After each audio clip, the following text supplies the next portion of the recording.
नमस्तेऽस्तु महामाये श्रीपीठे सुरपूजिते शङ्खचक्रगदाहस्ते महालक्ष्मी नमोऽस्तुते।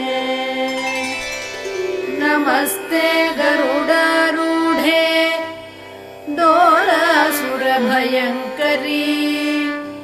सर्वपापहरे देवी महालक्ष्मी नमोऽस्तुते।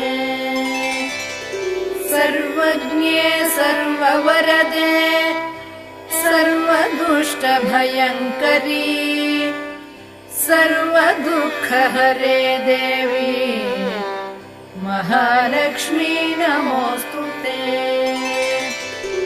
सिद्धिबुद्धिप्रदे देवी भुक्तिमुक्तिप्रदायिनी मन्त्रमूर्ते सदा देवी महालक्ष्मी नमोऽस्तुते।